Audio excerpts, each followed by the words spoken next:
విజయనగరం జిల్లా పరిషత్ ఛాంబర్లో జిల్లా పరిషత్ చైర్పర్సన్ మరియు వైఎస్ఆర్సీపీ జిల్లా పార్టీ అధ్యక్షులు మధ్య శ్రీనివాసరావు సమావేశం నిర్వహించారు. ఈ సందర్భంగా వారు మాట్లాడుతూ సచివాలయ వ్యవస్థను నిర్వీర్యం చేయడానికి ప్లాన్ చేస్తున్నారని, అనేక విపత్కర పరిస్థితుల్లో సచివాలయ వాలంటీర్ వ్యవస్థలు అండగా నిలబడ్డాయని, నగరపాలక సంస్థ కమిషనర్ నల్లన్నయ్య సచివాలయ సిబ్బందిపై దుర్భాషలాడుతున్నారని ఆరోపించారు.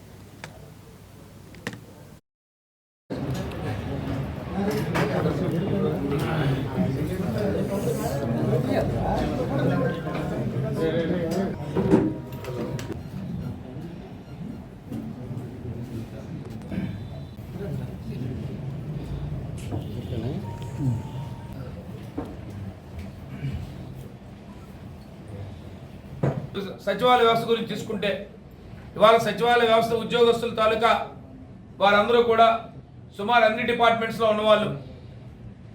ఆ గ్రామాల్లో ఉన్న ఒక ఇంజనీరింగ్ అసిస్టెంట్ అవనివ్వండి, ఒక అగ్రికల్చర్ అసిస్టెంట్ అవనివ్వండి, లేదు ఒక ఏఎన్ఎం అవనివ్వండి, లేదు మహిళా పోలీస్ అవనివ్వండి, లేదు వార్డ్ సెక్రటరీ అవనివ్వండి, డిజిటల్ అసిస్టెంట్ అవనివ్వండి, పంచాయత్ సెక్రటరీ అవనివ్వండి, అన్ని డిపార్ట్మెంట్స్ చాలా పకడ్బందీగా పనిచేసి ప్రతి ఇంటికి నేరుగా ఏ కార్యక్రమాన్ని ఎవరికైనా ఆ కుటుంబానికి వస్తే తక్షణం ఆ కార్యక్రమాన్ని పూర్తి చేసి వారికి చెప్పే పరిస్థితి ఆ రోజు అద్భుతంగా పనిచేసిన వ్యవస్థ. ఈరోజు మరి మీ అందరూ చూస్తూ ఉన్నారు.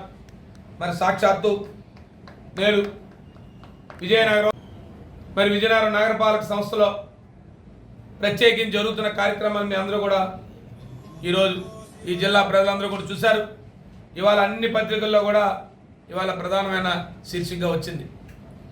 ఇవాళ ఇక్కడున్న సచివాలయ ఉద్యోగులు ఇవాళ రోడ్డెక్కే పరిస్థితి. ఇవాళ ఈ ప్రభుత్వం 4 నెలల కాలం అయితే ఇవాళ సచివాలయ వ్యవస్థలో ఏదైతే ఉద్యోగాలకి ఏదైతే వారి జాబ్ చార్ట్ ఉందో ఆ జాబ్ చార్ట్ను డివేట్ చేస్తూ ఈరోజు మరి నగరపాలక సంస్థ కమిషనర్ గారు వారు చేస్తున్న కార్యక్రమాలు